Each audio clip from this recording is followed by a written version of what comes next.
Tonight, a red-hot court case from this summer, the so-called Black Swan.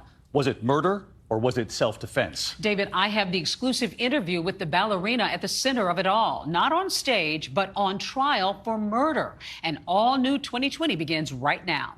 I was living a nightmare. At home, it was terrifying. It was like two different people, and I never knew which Doug I was gonna get. You're 24, he's 54. Were you worried about her connecting with this guy who's so much older? Things didn't start off well. It was like, oh yeah, Eva, this is my new wife. I felt like Ashley was taking my dad away from me. It was all a masquerade. I mean, can I straight up say that? Doug was not who he portrayed himself to be. That was sort of like, what's going on? So you're thinking that your husband, the man who loved you and seemed to adore you, would poison you? I read the allegations and I thought, oh my God, this is crazy. Doug never poisoned Ashley. Is it possible that maybe you just imagined this? Maybe it was all in my head. But you know now that this sounds pretty dysfunctional. Doug, what are you doing? She tried to ruin your life. I don't think he could have ever guessed what was going to happen to him. I've never been so scared in my life.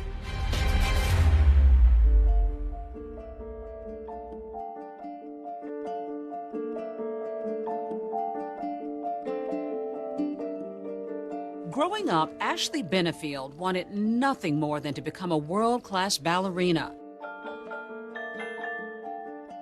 She never dreamed that one day she'd be wearing a court-ordered ankle bracelet along with her Pointe shoes. Man County 911, what is the emergency? Okay, it's right next door to me. She came in, she was quite hysterical. She said that he attacked her and she shot him. Where is the gun? I have it right here, ma'am. It's sitting on the floor. Where in the house is he? Deputies are moving as fast as they can.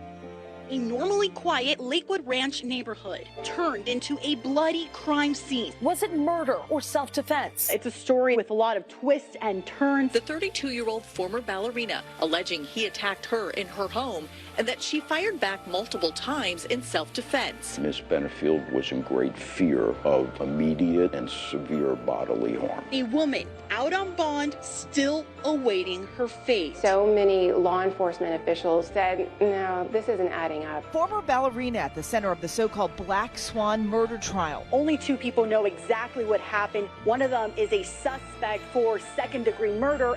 The other is dead.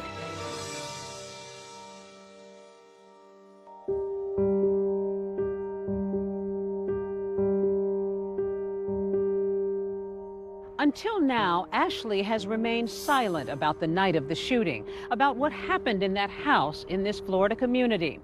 But tonight, in her first interview, Ashley Benefield tells her story. Fingers are rolling. Hey there. Your first time doing this, so here we go. Let's go back to your life in the beginning. You wanted to be a ballet dancer? Yeah, actually, I started when I was 8. A family member was dancing on Broadway, and I was very inspired by her and what she was doing. And what was it about ballet that captivated you? It's complex. It's something that is beautiful and powerful, but at the same time, there's a lot of control and you have to be reserved. I think it's just the kind of dynamic of all of the things combined. Ashley grew up in Maryland as an only child. Her mom, Alicia Byers, says they had a special bond.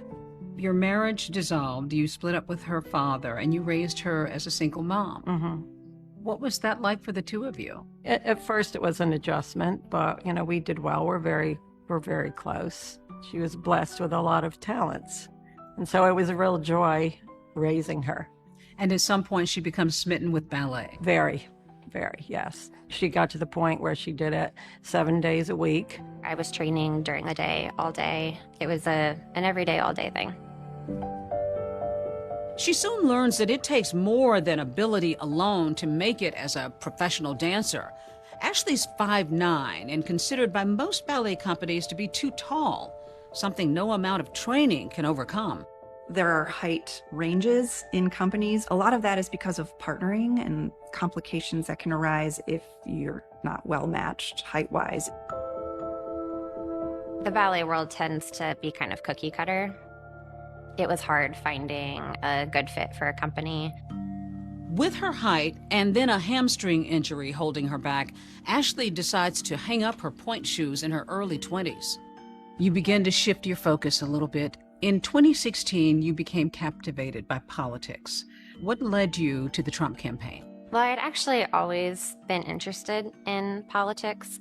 I wasn't looking for it. The opportunity came up, and I was just finishing up with one chapter of my life, and it seemed like the right thing to do, so I jumped in.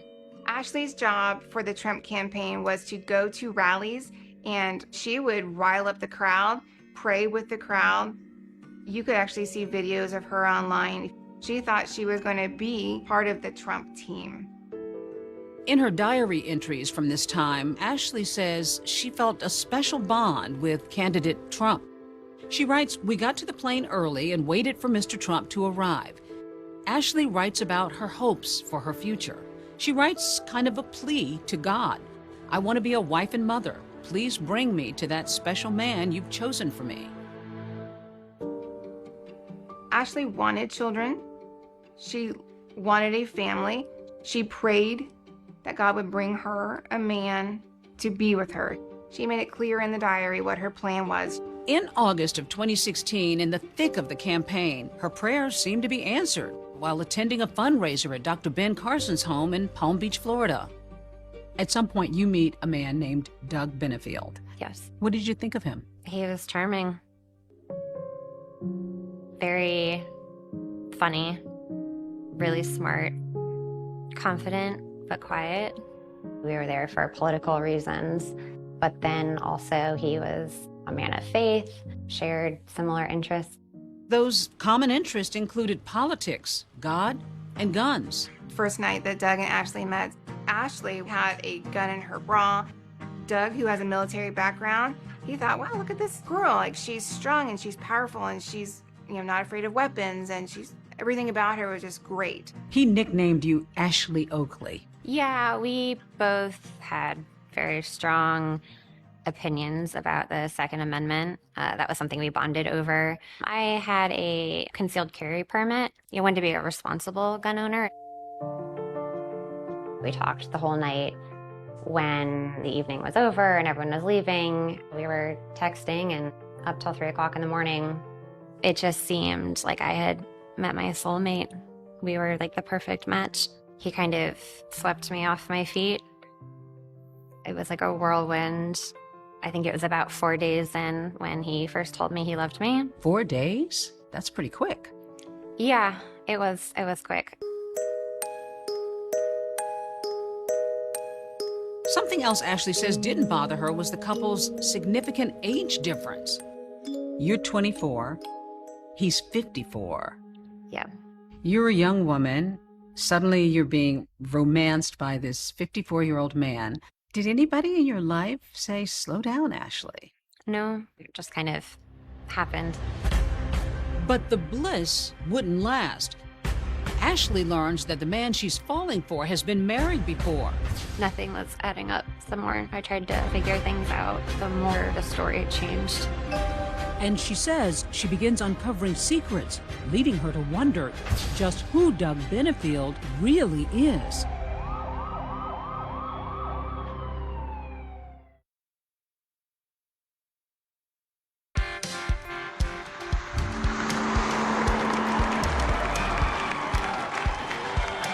In the summer of 2016, 24-year-old Ashley Benefield is on the road stumping for Donald Trump when she finds romance at a Palm Beach fundraiser. Did sparks begin to fly between you two? It was like an instant connection, yeah. We both had that evangelical background, so we spent a lot of time talking about that. Doug Benefield grew up in a Baptist family, the middle of 3 sons, with a stay-at-home mom and a father who worked as a scientist at NASA. Doug graduated from high school in Huntsville, Alabama. He was a top wrestler in the state. He decided to follow his father and our family to Texas A&M. After graduating from college, Doug joins the U.S. Navy in Pensacola. He rises through the ranks quickly, and the Navy assigns Doug to a position in Charleston, South Carolina. While he's working for the Defense Intelligence Agency, he gets involved in renovations of old historic buildings with people that he meets in Charleston. Doug started up some businesses here, a restaurant, some other things. He had a group of friends and colleagues. He loved it there. And one of those locations that he most loved was out on Sullivan's Island. Doug found a small hole-in-the-wall Irish pub called Dunlevy's Pub. That same Irish pub is where he meets his wife, Renee. If someone were to ask me to sum up Renee in a few sentences, it'd be very difficult. She's stunningly beautiful but doesn't know it, and loves to make people laugh. Doug has a pretty quick courtship with a woman named Renee Kauser. They marry, and in 2001, their daughter Eva is born. My mom was the sweetest, happiest woman you would ever meet. She was an angel walking on earth. She was never, ever, ever in a bad mood. She loved everybody. Doug's marriage to Renee, by all accounts, was a happy marriage. Of course, ups and downs, but generally a happy marriage. Doug and Renee and Eva together are just this triad. They're just three together all the time. You never saw them apart. Happy, beautiful family. But when Eva is just 14, the happy family suffers a devastating loss. I was waiting in the pickup line outside of my school, and she wasn't there. And I went home, and nobody was answering the doorbell, and I didn't have my key, and my mom wasn't answering her texts. Eva called and said, I can't get a hold of my mom, and Dad's in Dallas. And so I get on the phone with Doug. Doug asks Melody for help. Her husband goes next door and breaks into the house to find Renee unresponsive, face down on her bed. I just remember going back out on the porch and seeing my neighbor's face, and he shook his head, and I knew that she just wasn't there anymore. She passed of an underlying heart condition. It was shocking. An autopsy reveals that Renee died of natural causes.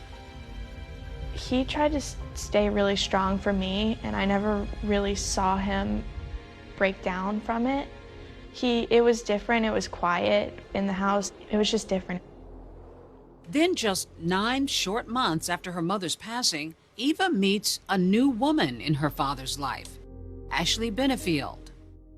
I heard about her on a Friday. I met her the following Saturday, and then Sunday, I was up in my room, and my dad came upstairs, and he said, Eva, we need to have a conversation, all three of us. And I said, no, I think the only thing that I would be interested in hearing is if you told me that you proposed to her. And as soon as those words came out of my mouth, he said, we're married. Yeah, it was a lot. Eva's not the only one blindsided by the quick marriage, which happened at a secret ceremony just 13 days after Doug and Ashley met. First time I hear anything about Ashley is they're married and she's already moved in to Doug's home in Mount Pleasant. How did he propose? Was this a formal get on his knee and propose to you? How did that happen? It was more of like, hey, we should just do this. Like, let's get married. And I was like, oh, yeah, okay. They move very quickly, and before you know it, they're engaged and married. Yeah, it was like, whoa. What was your wedding like? It was small. It was just me and Doug and 2 of his friends. So suddenly you're Mrs. Benefield. Yep. Were you happy? I was thrilled. Yeah, I felt like I had finally met my soulmate. I think a lot of it had to do with Eva. He really sold me on the fact that she needed a mommy person to be there. And I guess I felt needed and wanted. But Eva, still grieving the loss of her mom, says she neither wanted nor needed a stepmom, especially one so close to her in age. The age difference between me and Ashley is 8 years. Anytime I hung out with her and we were shopping downtown, we would get mistaken as sisters. How did you get along with Eva? I think things didn't start off well because she didn't really find out until after we were married. It was like, oh yeah, Eva, this is my new wife. And it didn't go over well. I will just say this, he messed up. He messed up by jumping in to a relationship and not inviting his daughter into it. That was, I think, a huge mistake. My dad seemed very excited and happy, and I also understood that he was grieving differently than me. Ashley and Doug are moving full steam ahead. They don't just want a romantic partnership, they want to be business partners. It seemed like we found something once again that we were both equally passionate about, so we just hit the ground running. But what Ashley and Doug don't realize is that both the romance and the business will soon self-destruct. You can't make promises and not live up to them. Like, what's going on? People were mad. I found out that it was all a masquerade.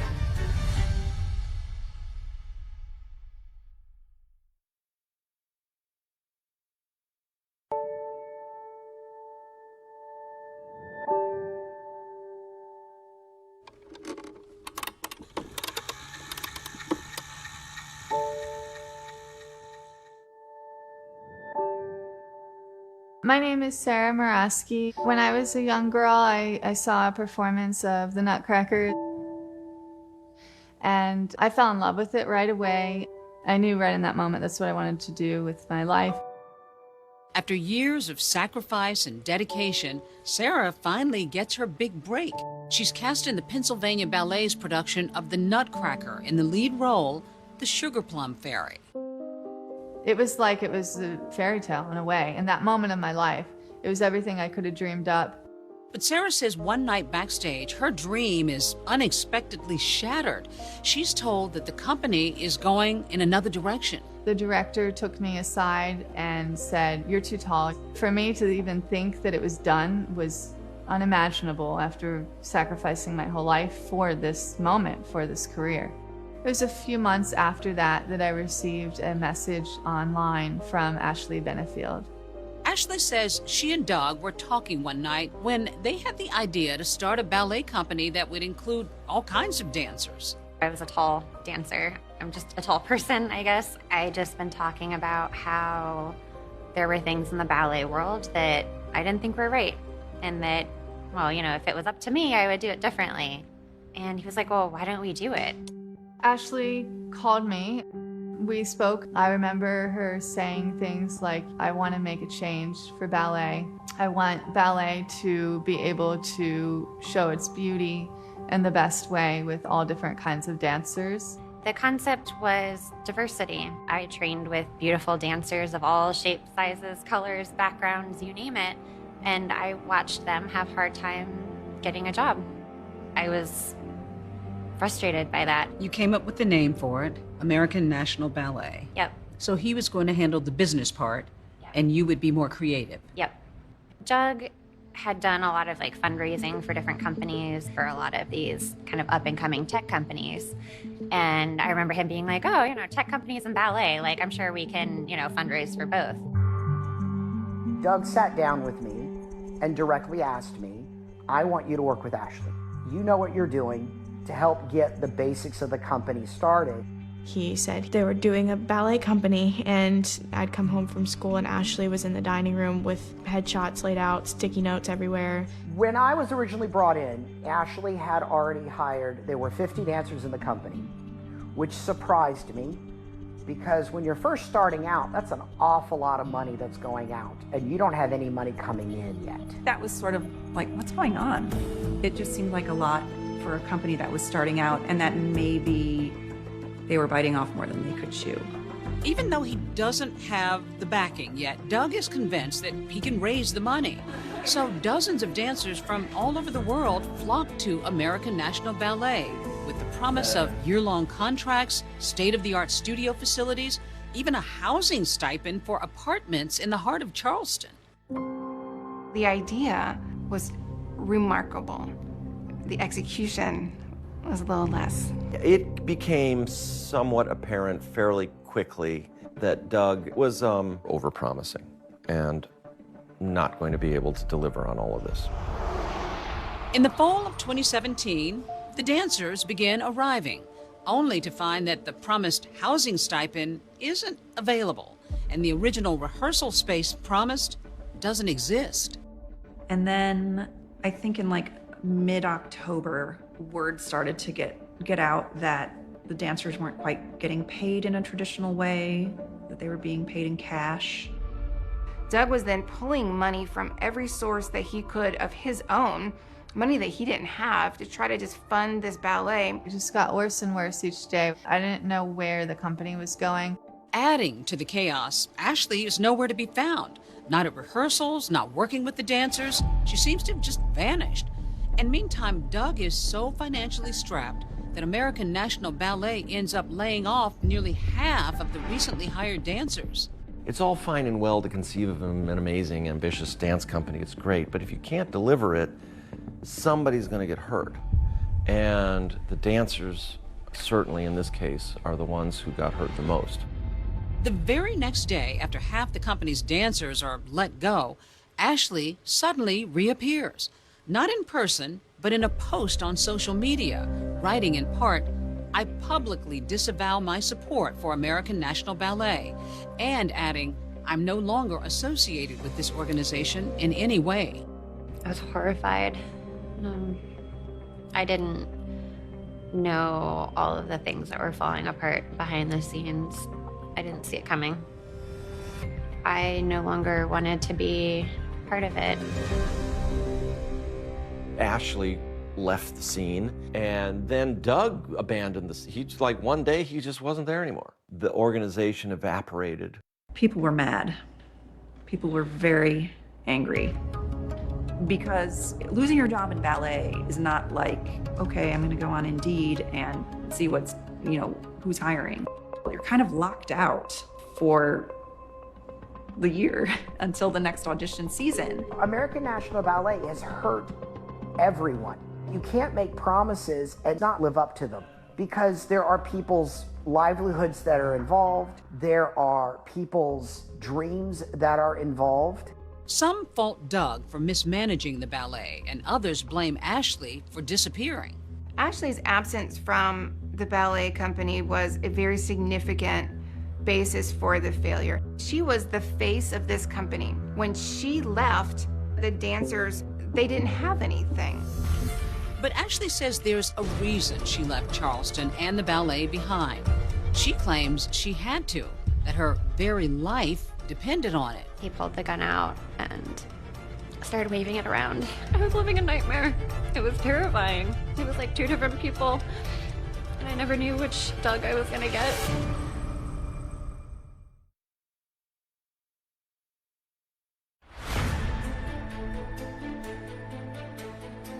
In less than a year, Doug and Ashley Benefield's American National Ballet goes bust.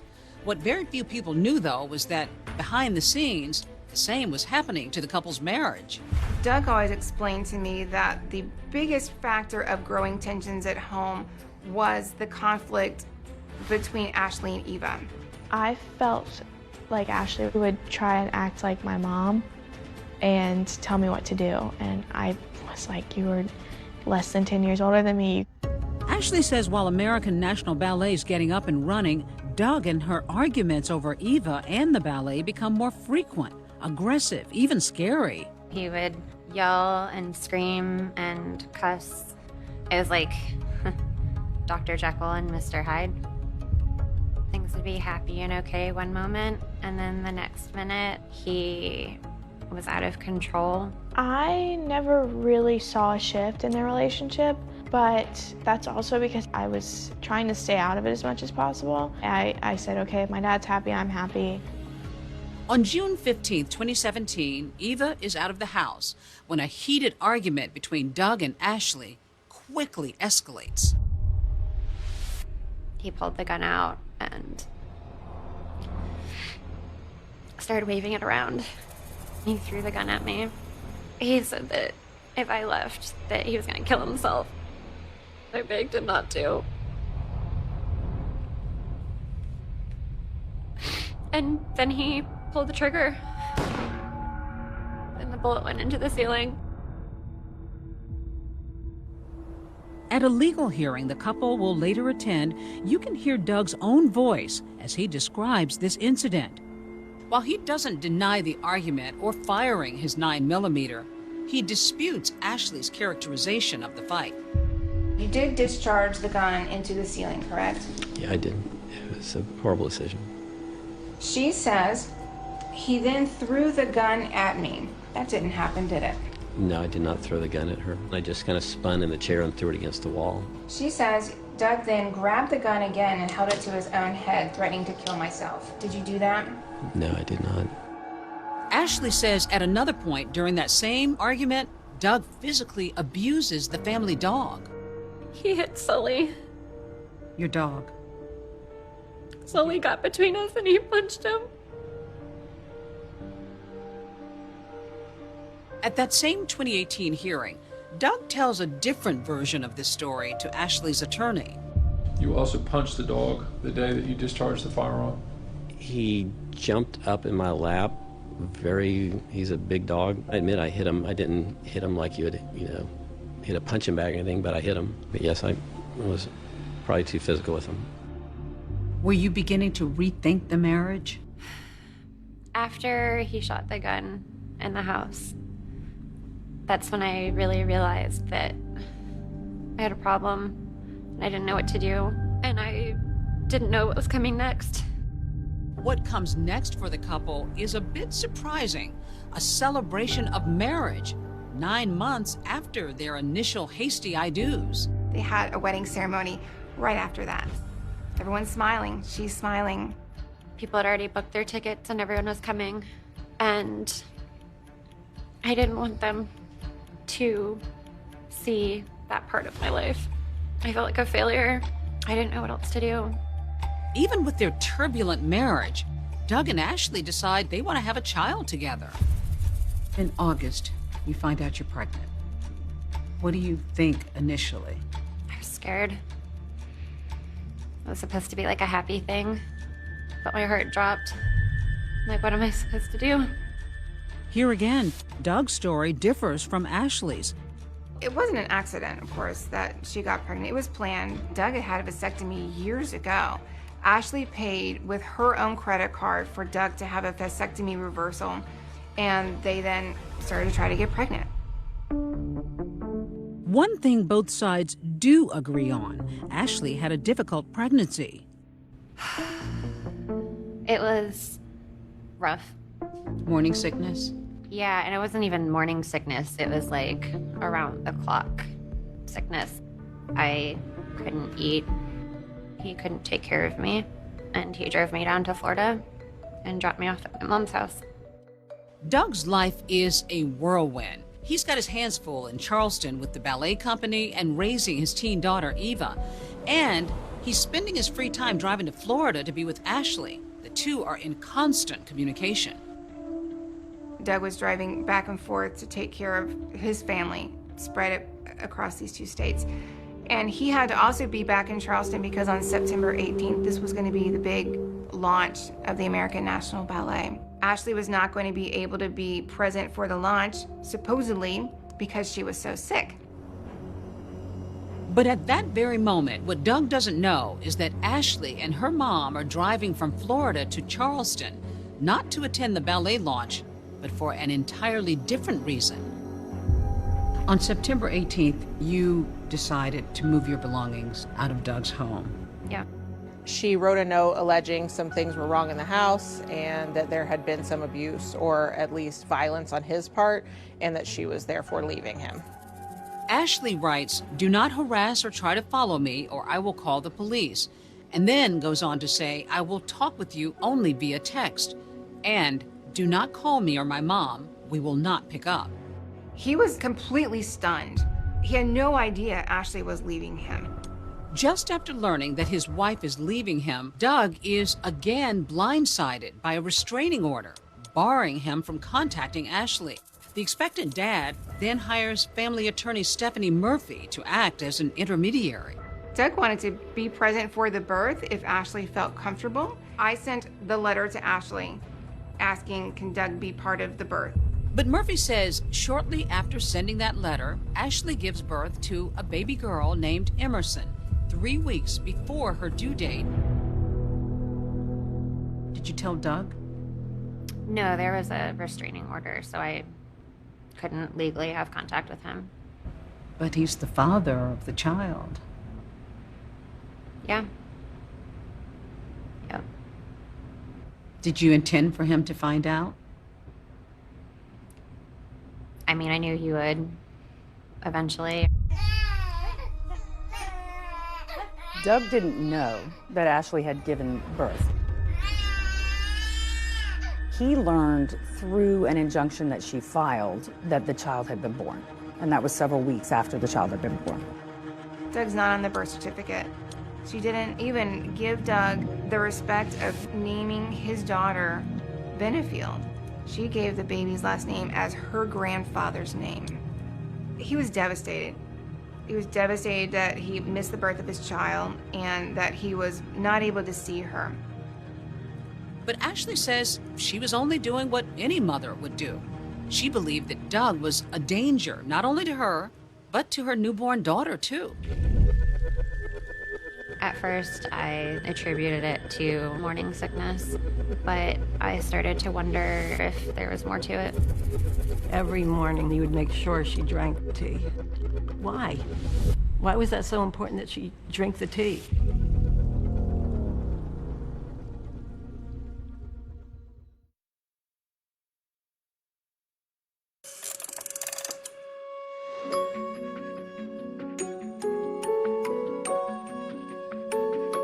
It's April 2018.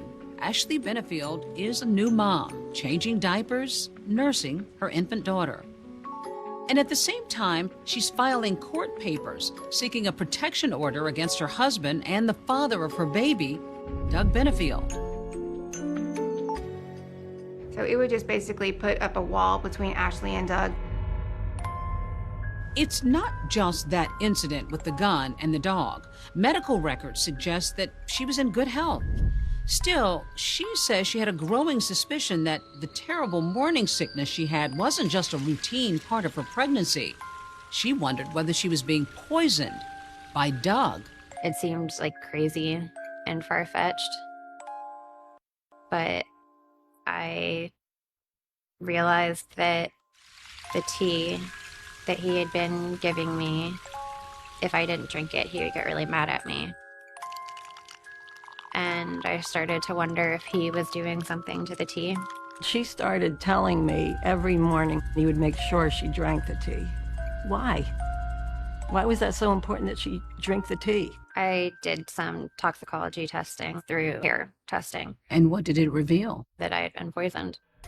The results from the lab Ashley privately hires for her hair test show extremely high levels of heavy metals like aluminum, barium, tin. The tests on baby Emerson also detect toxic metals. So you're thinking that your husband, the man who loved you and seemed to adore you, would poison you?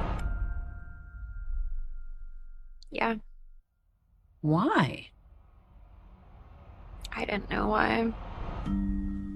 Ashley says she became so concerned for her health that she resorted to some pretty serious measures, including more than 20 sessions inside a hyperbaric chamber like this one, along with her infant daughter. Ashley says her hope was that this high-pressure environment would help detoxify their blood. She insists that her fear that Doug had tried to poison them was real. Others call it fiction. Doug never poisoned Ashley. Never.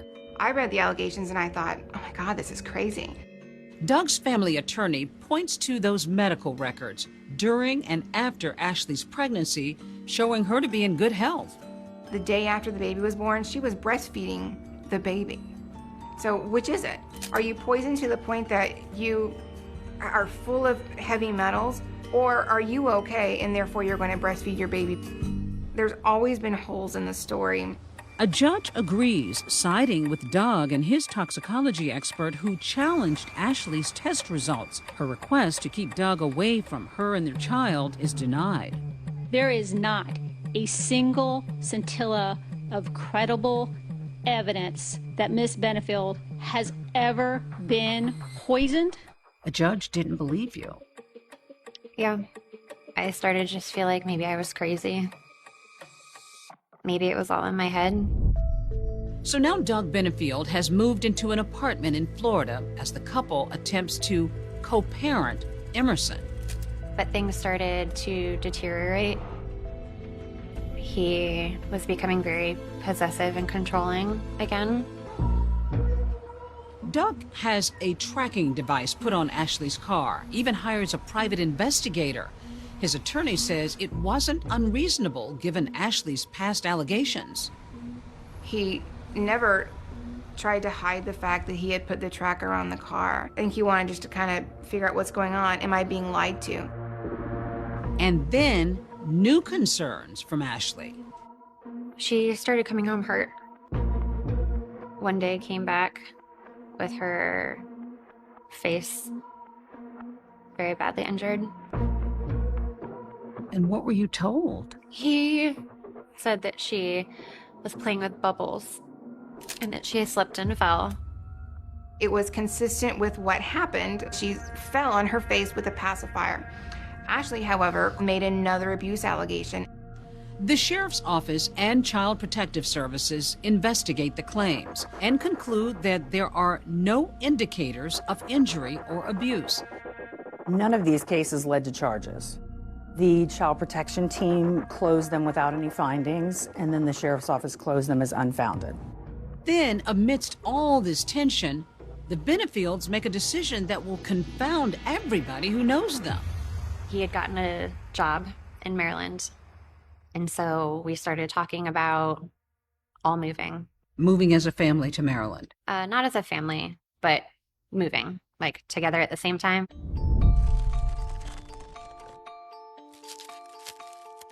I was just stunned.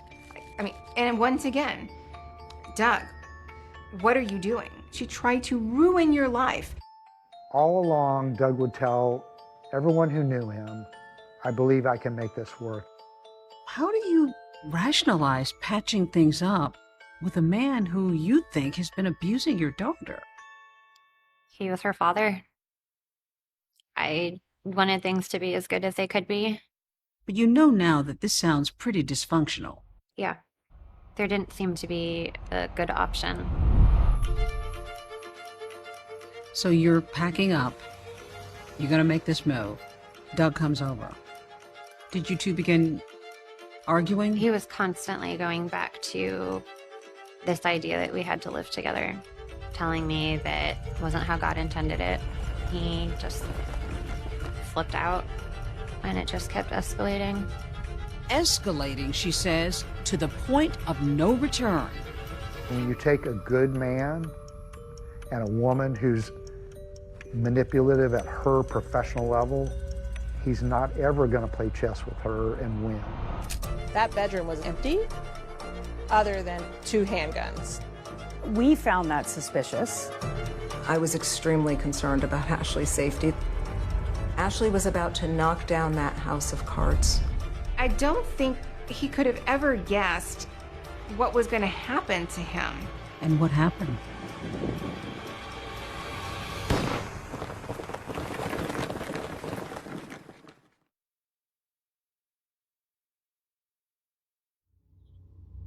I had my gun. I told him to stop.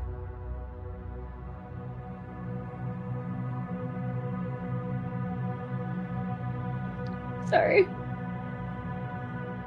What led you to go for the gun? I've never been so scared in my life.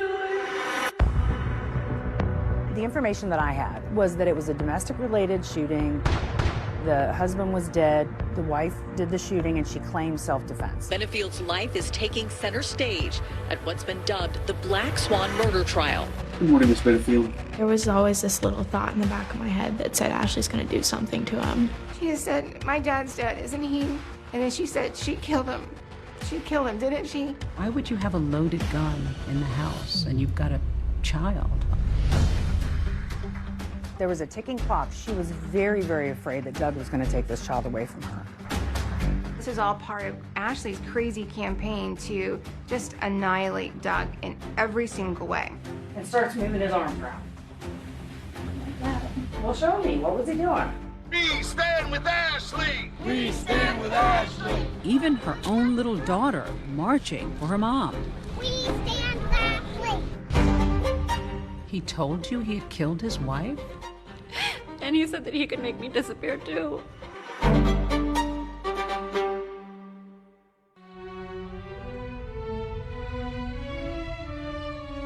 In the ballet world, it's known as the pas de deux, a duet, a step of two.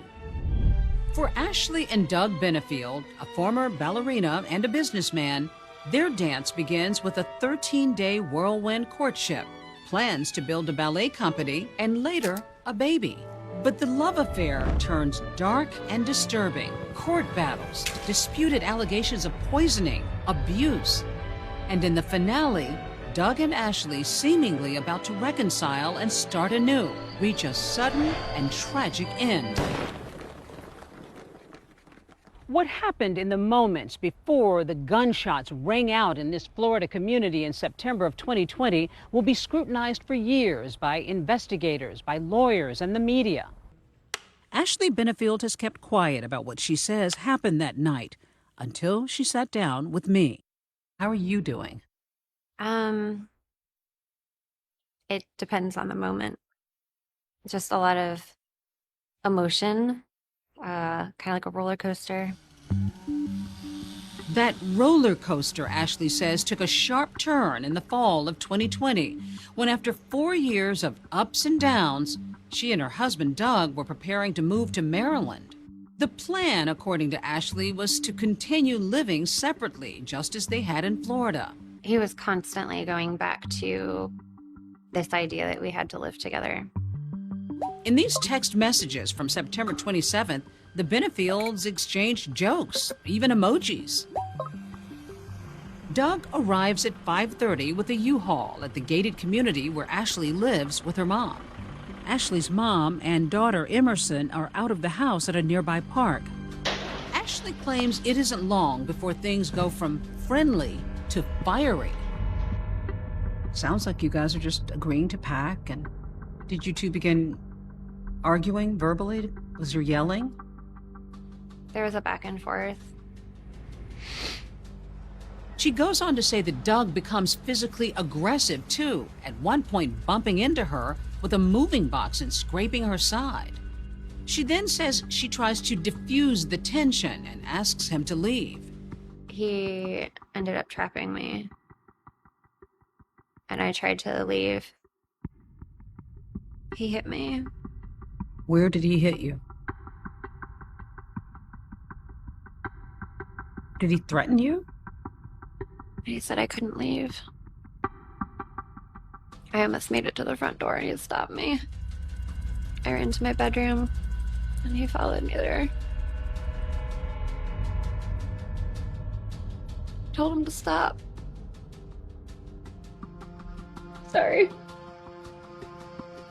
What led you to go for the gun? He had never hit me before. I thought he would stop if he saw it. What did you think was about to happen? I thought he was actually going to kill me this time. Did he have a gun? Not that I could see. He told me I was done. And even though I was the one holding the gun, he plunged at me. I'm sorry. You fired 4 times. You missed him twice. And when you hit him, what did you think? I ran. Ashley says she races out of her house over to a neighbor's home. Two residents who were out walking their dog who heard the shots described seeing a woman frantically running from the home. Maine County 911, what is the emergency? Okay, Marie's right next door to me. She just came over. Her strange husband attacked her, and she says she shot him. Okay, what's his name? His name is Doug Benefield. They said that Doug attacked me and I shot him. It was all a blur. Did you think you had killed him? I didn't know if he was behind me or chasing me or what. I didn't know. I don't know. She came in. She was quite hysterical. I didn't know who was banging on my door. Said that he attacked her, and she shot him. And at the end of that call, even though the neighbor had never seen Doug or Ashley fight, he tells the dispatcher something alarming. Just between you and me, the son of a bitch has been harassing him and threatening him for a long time. Okay. I probably shouldn't say that. When law enforcement first arrived at the house following the 911 call, and they make it in the house, they find Doug. He had a gunshot wound to his calf through and through.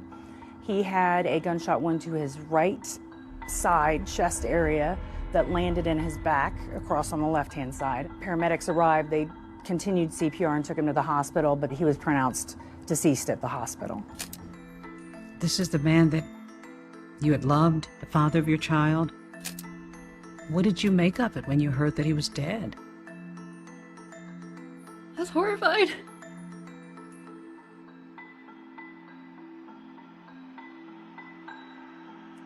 It's like the worst nightmare. A nightmare Ashley won't wake up from anytime soon. That bedroom was essentially empty, other than 2 handguns. One of them was in a backpack, hanging in the closet. One of them was just in a bin on top of a hamper. And we found that suspicious. I think that definitely gave the detectives pause. There was always this little thought in the back of my head that said Ashley's gonna do something to him. Ashley's gonna sabotage him somehow. There's a look in her eyes where she just looks like she finally got her way. I remember thinking to myself, there's something wrong here.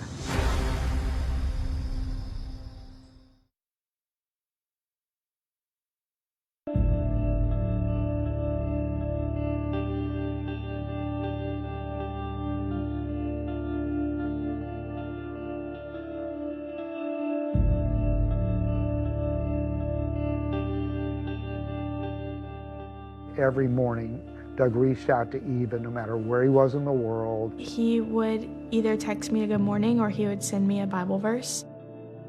So I expected that. And that morning, he didn't send it. Or I texted him like 10 times. And then I said, Dad, this is scaring me. Monday morning, I was in the office and I saw an email that Ashley's attorney sent said, we need to cancel Wednesday's hearing. Doug is dead.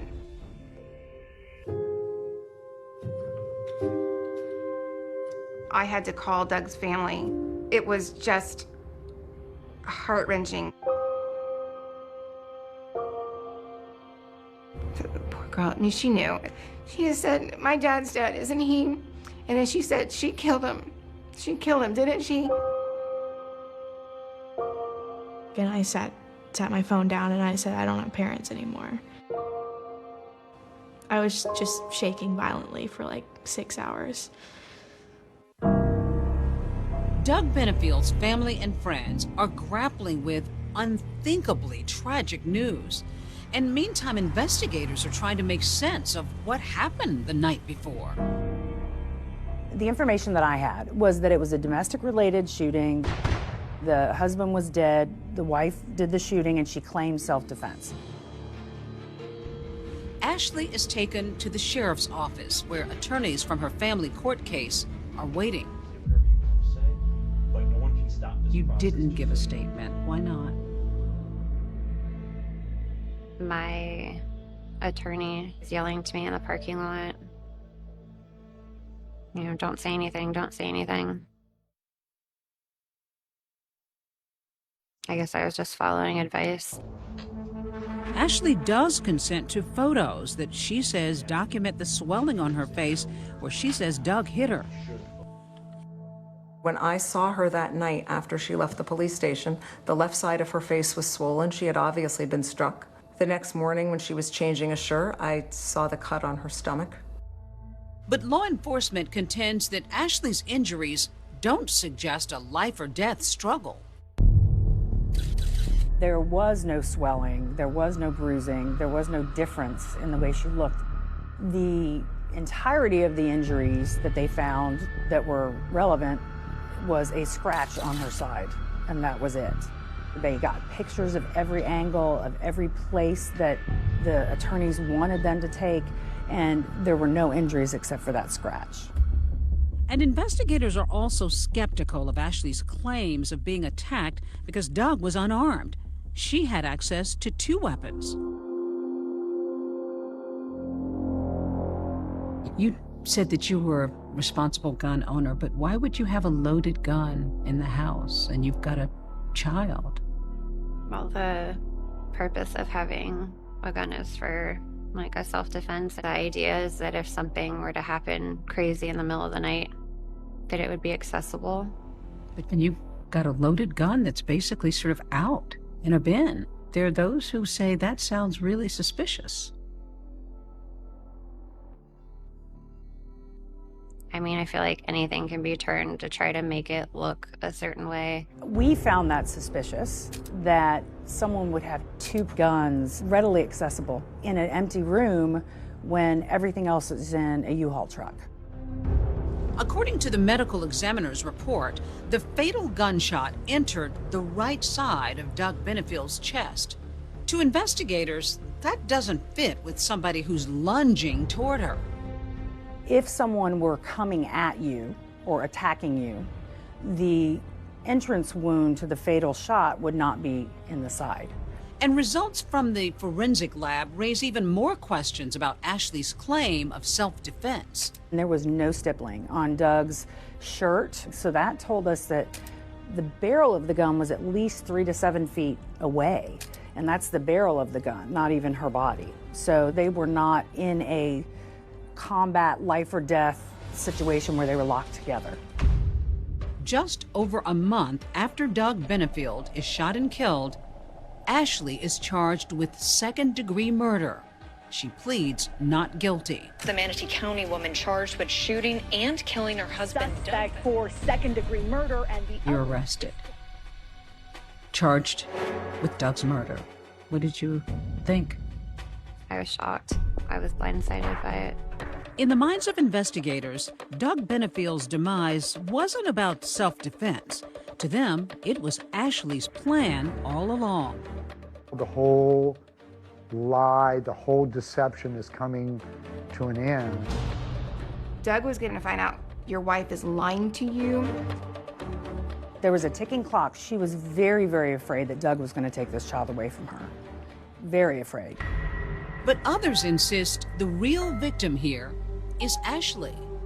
Doug Benefield was anything but what he portrayed himself to be. This is someone who is a predator, and this is someone who was not going to be stopped. He told me that he killed Renee. He told you he had killed his wife? And he said that he could make me disappear too.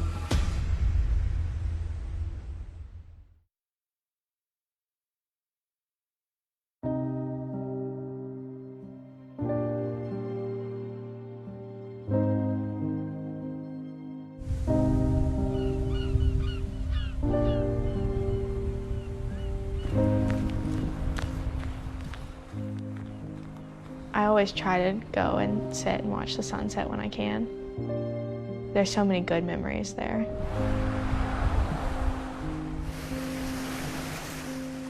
We chose to spread my dad's ashes on station 22.5, and that is the same station that my parents met. We held a celebration. We raised a toast to a life well lived and a terrible ending to a life. A life Doug's family insists was cut short by a woman they say was driven to destroy him. No one at that memorial service in any way believe the story of Doug attacking Ashley, her shooting him out of fear.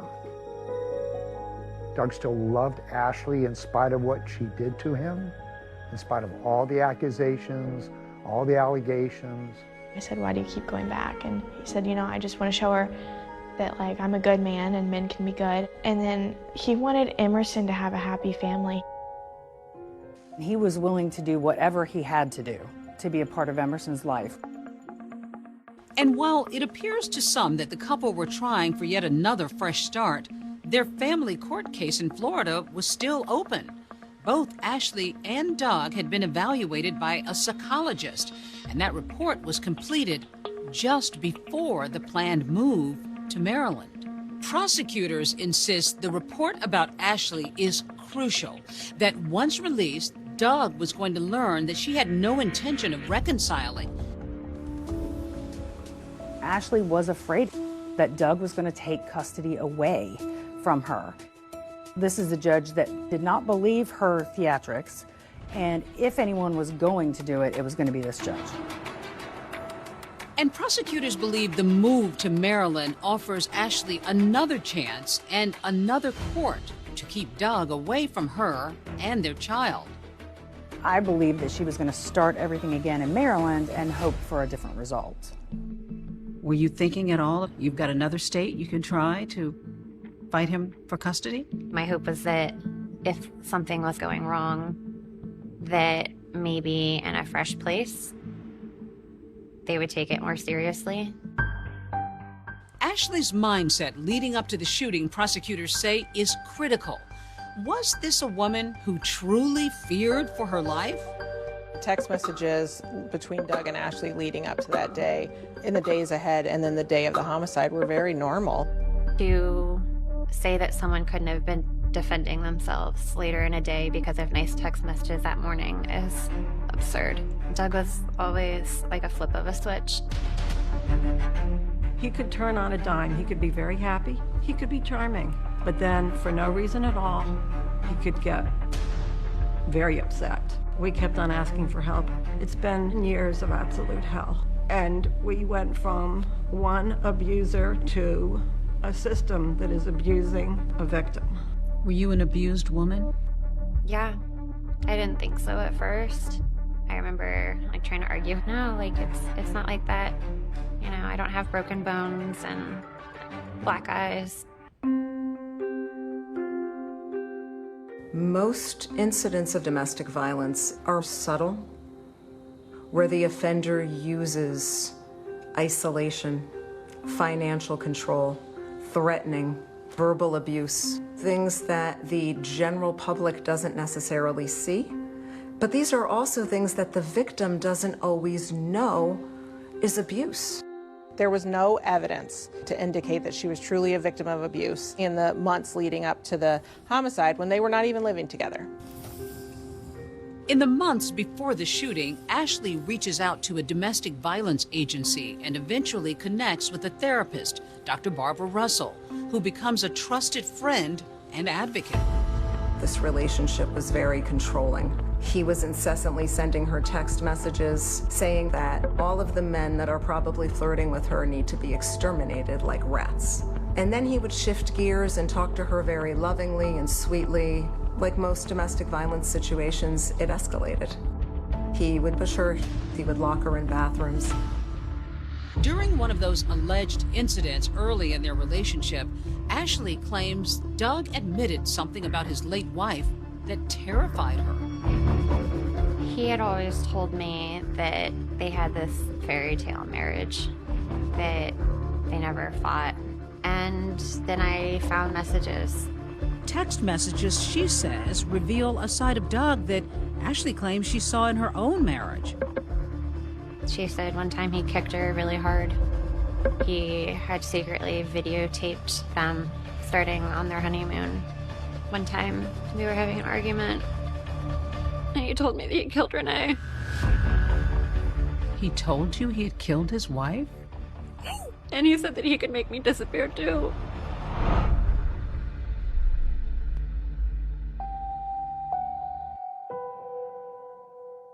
an investigation was done. There was no finding of foul play in any way. There was a full autopsy. The coroner in Renee's death investigation ruled that she died of natural causes due to a heart condition. Ashley tried to convince me that my dad killed my mom. I said, Dad, this is what she's doing. She was just kind of like, we're going to therapy, where, you know, things will be okay. Obviously, like, I didn't kill your mom. This was all part of Ashley's crazy campaign. Ashley wanted to keep Doug away from that kid at the expense of everything and everyone else. She would not stop. Her goal was never to get rid of Doug. Her goal was to keep her daughter safe. That's very different than wanting to kill somebody. Two starkly different portraits of Ashley Benefield. Is she a murderer? Benefield taking center stage at what has been dubbed the Black Swan murder trial. Or a victim who stood her ground? He told her she was finished. He's coming at you and you have nowhere to go. What do? You shoot to protect yourself. A legal strategy that could keep Ashley free. This is the one chance at this point that we have to end it all now. We stand with Ashley, mother, daughter, sister, friend.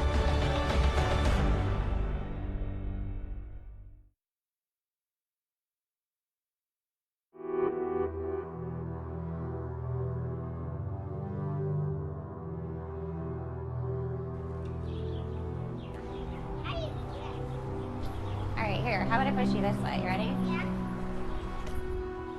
Yeah. So what's summer been like for you two? Emerson does a lot of swimming, right? Yeah, I can swim alone pretty much. So you're getting to be a strong swimmer. Great job. Ashley Benefield has spent several years under house arrest, living with her mom and daughter Emerson, who's now 5, while awaiting trial for second-degree murder. Here we are, climbing trees, catching geckos. This has been hanging, you know, in the balance really for years now. And in the same time, you know, you're trying to mother. It definitely wouldn't be what I would pick, but I'm thankful for all the good things that we have. She's an amazing little girl. I love being her mommy. Meanwhile, the other daughter, caught in the middle, 22-year-old Eva Benefield, found her own way to process her pain. When I was 15, my mom died of an underlying heart condition.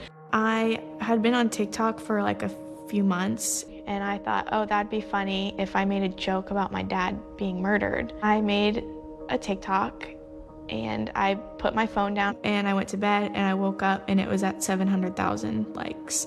And then it just kept going and going and going. It got like 3 million likes and like 10 million views.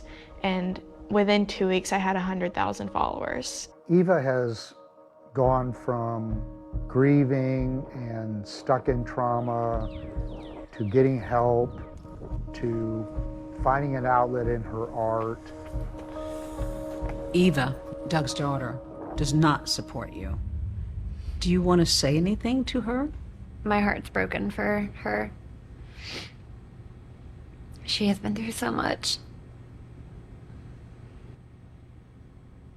I wouldn't even know where to start. In February 2023, Ashley's legal team files a motion to dismiss under Florida's Stand Your Ground law.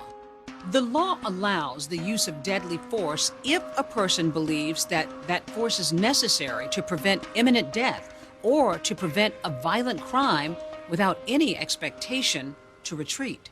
Doug stopped her from fleeing her home. Well, that would be false imprisonment, and that would qualify as a violent felony, which would give her the right to use deadly force. Ashley's defense filed a 105-page motion presenting her version of the night she shot Doug. For his family, it was the first time hearing her side. The story they've made up is as implausible as everything else she ever made up about Doug and their relationship. It's implausible that any of that occurred the way she and her lawyer have told it. The court found enough merit in Ashley's motion to grant her a hearing, Now the burden of proof shifts to the state to prove that Ashley did not act in self-defense. The prosecution has to basically put on a trial, but it's just a hearing in front of a judge. Well, with this hearing, we have the opportunity to put a stop to the proceedings. Then I get my life back. Doug's family travels to Florida to attend the hearing. It feels a little weird just because the last time I was here was when my dad was alive. All right, good morning, everyone. We are on the record in the state of Florida versus Ashley Benefield. The state calls 8 witnesses, including Doug's family members and law enforcement, who testify that Ashley had no significant injuries to justify self-defense. Did you have a crime scene technician take photographs of her? We did. And why did you want pictures? I didn't notice any kind of injuries, things that you would typically see during a physical altercation. For their part, the defense relied solely on the details laid out in the 105-page motion filed before the hearing, calling no witnesses. There was no independent evidence that refuted her version of events. I believe this motion compels the court to grant it. Thank you for the court's patience. Judge didn't rule from the bench. They typically do not. After the hearing ended, we just had to wait for a written order. It would take 2 months, but ultimately the judge would deny Ashley Benefield's stand your ground motion, saying the state had shown the shooting was not in self-defense. Now, out of options, Benefield will have to face a jury of her peers in this courthouse. And happening right now, potential jurors being questioned in what people are calling the Black Swan Trial. The Black Swan Trial. Black Swan murder trial. The Black Swan has a catchy ring, and it sensationalizes my life. And it's sad to me that people who don't even know me have this idea of a monster. But not everybody sees her that way. We stand with Ashley. We stand with Ashley. Dozens of protesters here at the Manatee County Courthouse marching in defense of Ashley Benefield. And the littlest supporter marching out there also happens to be one of Ashley's biggest defenders. She kept on asking, Mommy, can I go? Can I go? I want to be part of this. I want to stand up for my mommy. I don't want to be without my mommy. And With Ashley Benefield now facing the possibility of life in prison, the big question is, will the jury believe her? The entire dynamic of the trial shifting today as Ashley Benefield made her way to the stand. The stakes for Ashley were extremely high. I was hoping that they would call Ashley. There's nowhere to go. I was trapped. I really just wanted them to see Ashley for Ashley. I thought he was gonna kill me.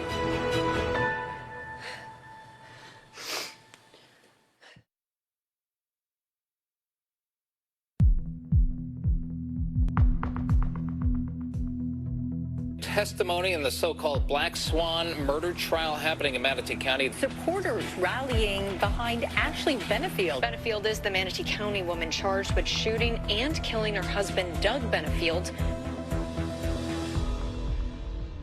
After nearly 4 years, Ashley Benefield finally gets her day in court, where she's hoping to prove that she shot her husband, Doug, in self-defense. This was a custody battle that this mother was going to win at all costs. And the cost was the life of Doug Benefield. And that is murder. All right, state, call your first witness. The prosecution gets to work building its case. State calls Stephanie Murphy. Calling Doug Benefield's family attorney to the stand. At the time the child was born, did you or Doug know that the child was born? No, gosh, we didn't know for a good 5 or 6 weeks after she was born. All right, who's your next witness? Detective Chris Gillum. All right. The state also calls the detective who spoke with Ashley back in 2018 when he investigated her claims that Doug had abused their daughter. She asked for me to arrest Doug when he came inside the courtroom in front of the presiding judge. And what was your reaction to that? That absolutely would not occur. And how did she take that? She was upset. I think it was very important testimony. It was a snapshot into the real Ashley Benefield. Her tone turned very aggressive, and she says, "You will arrest him in front of the judge, and I will make sure you do it." And she says, "I'll do whatever I have to do to keep my baby, you a-hole." Ashley's side insists she was only trying to protect her child from a man she was terrified of. Defense would call Dr. Jason Quintel.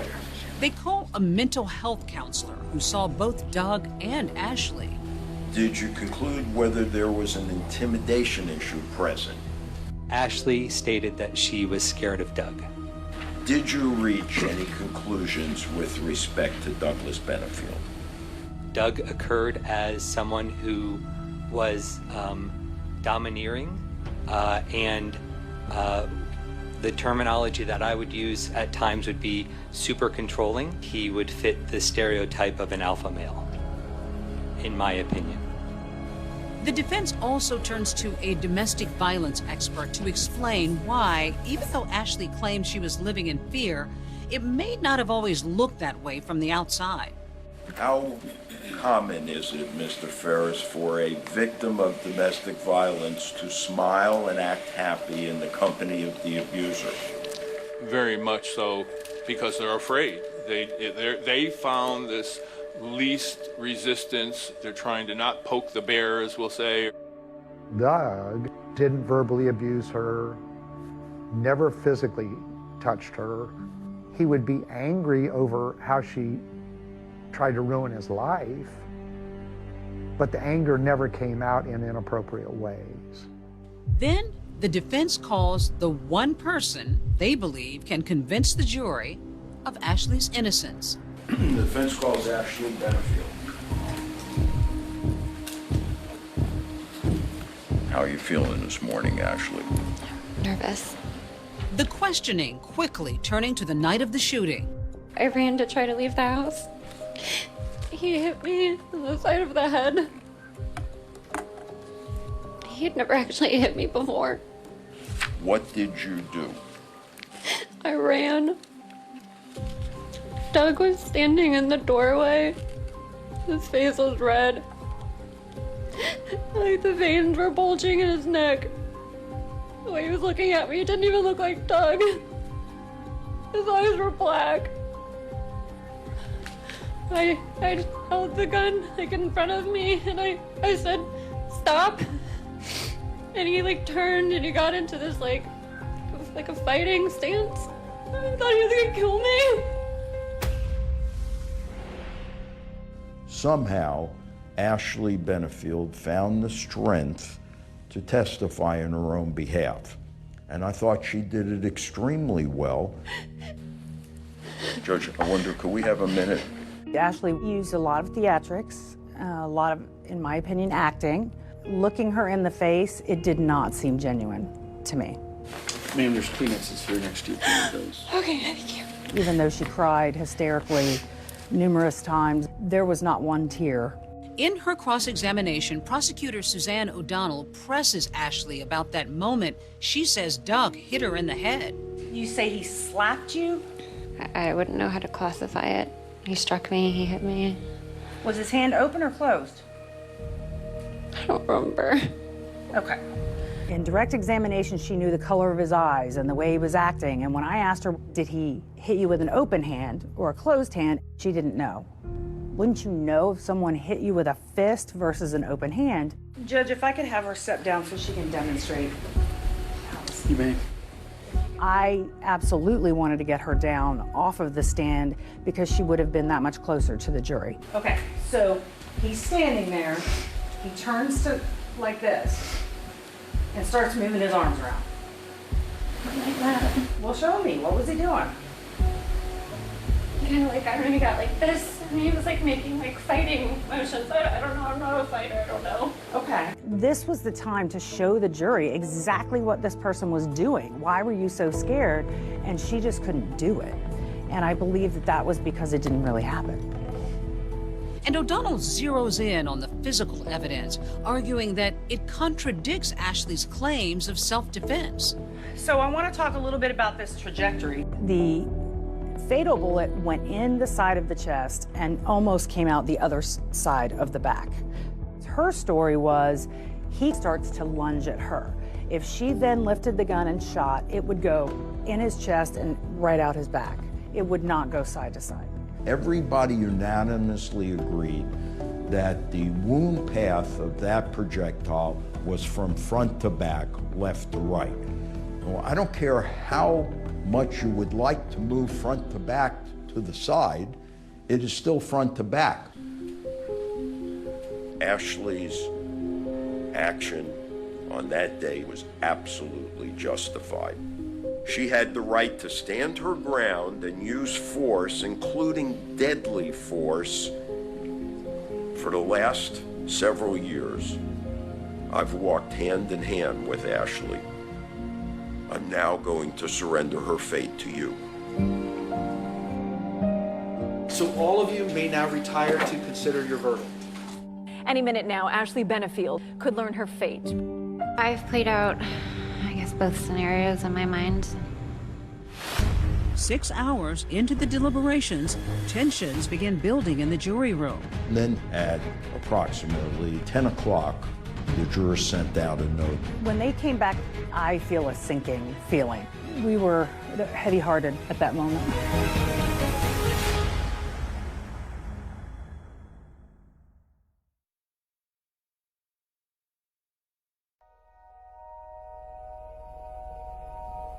Are you envisioning what it might be like to hear guilty?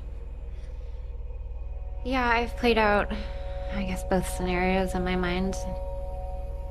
I mean, part of this just doesn't seem real. I keep thinking maybe one day I'll wake up from the nightmare and realize that none of this happened. Jurors still deliberating after closing arguments. It's 10 p.m. The jury in Ashley Benefield's case has been deliberating for 6 hours. Then, a message from the foreperson. I've received a note from you. It says, unable to come to unanimous verdict. Even worse than a not guilty would be a hung jury, because then the family has to go through this again. We just need some finality. But the judge encourages the jurors to keep deliberating and try to come to a consensus. We'll be in recess until we get another question or a verdict. And less than an hour later... Breaking news, we have a verdict. When I saw that there was a verdict a half an hour later, my heart was in my throat. We, the jury, find the defendant is guilty of manslaughter, a lesser included offense. The jury does not find Ashley guilty of second-degree murder. Instead, they convict her of the lesser charge of manslaughter. We were hopeful for a second-degree murder conviction, but we were very, very satisfied with a manslaughter conviction. Ashley learns she'll be sentenced at a later date. The sound was as good as the sight. We're very thankful that she was taken off to jail.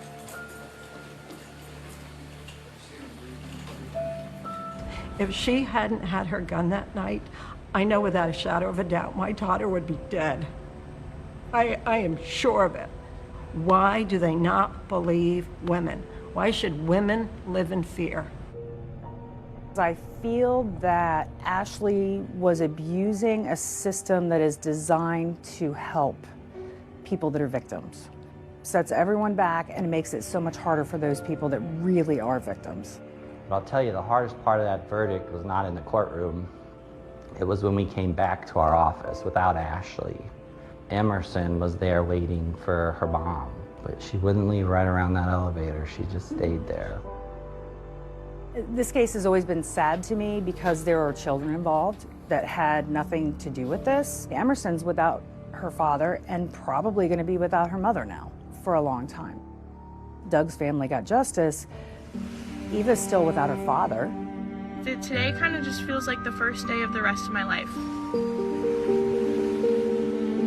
I hope one day me and Emerson will be able to have a relationship where she can come to me with any questions, and I hope that one day I'll be able to explain how great of a father my dad would have been to her and how great he was for the short amount of time that they got to spend together.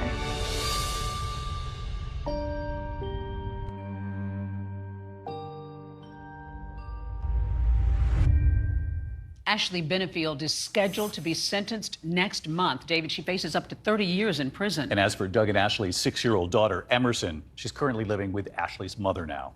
That's our program for tonight. Thanks for watching. I'm David Muir. And I'm Deborah Roberts. From all of us here at 2020 and ABC News, good night.